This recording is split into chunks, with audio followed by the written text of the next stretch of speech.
Welcome to you. My name is Maria Kondzielska and you are watching Poland Daily Culture.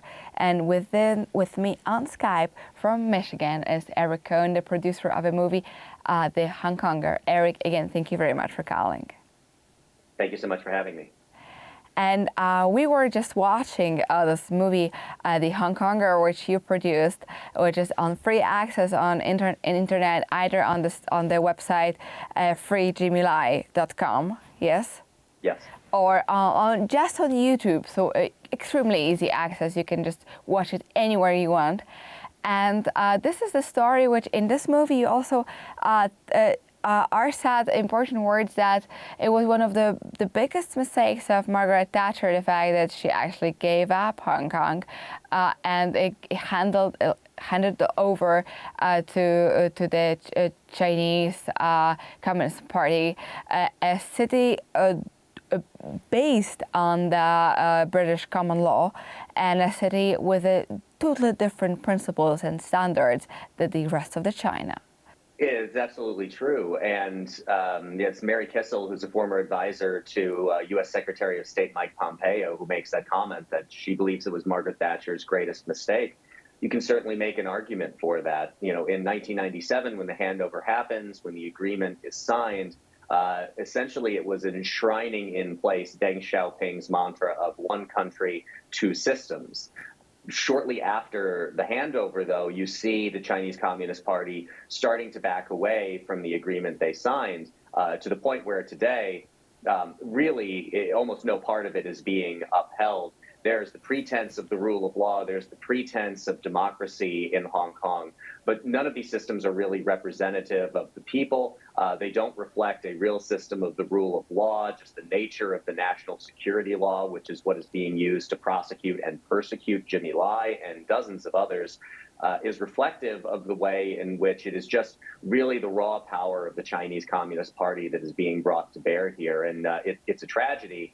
We wanted to tell Jimmy's story because it's the story of someone acting in an incredibly brave manner to stand up to what the Chinese Communist Party is doing in Hong Kong. Could you tell us a little bit more about this security law which was adopted in Hong Kong, and what are the basic rules? This was adopted in 2019, largely to quell the umbrella movement protests which had sprung up in previous months.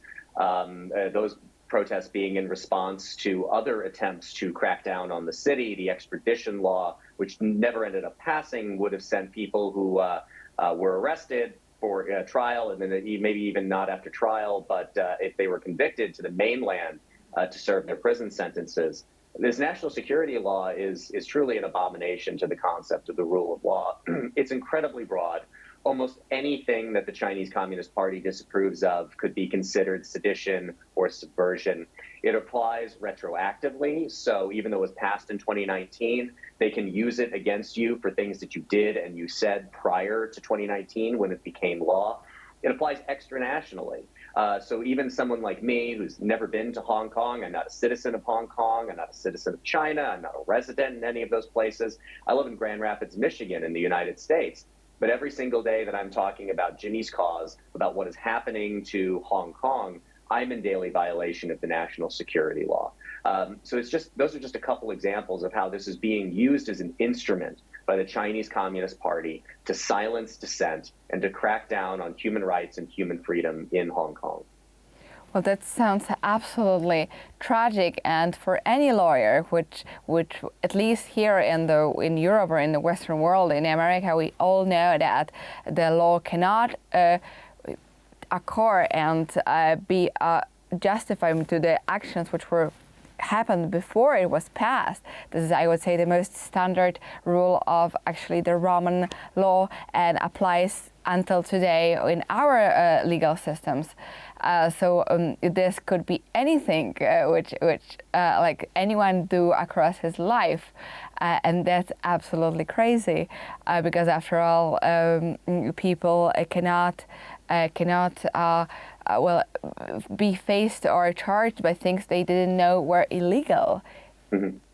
Absolutely, and it's it really is an abomination, and it takes a man of incredible courage like Jimmy Lai to stand up in the face of that, to know what was going to happen to him if he stayed in Hong Kong, and to choose to do so anyway. And it's one of the reasons that we wanted to tell the story about him in The Hong Konger, and we encourage people to go watch that film. They can do so at freejimmylai.com, or just by searching The Hong Konger on YouTube.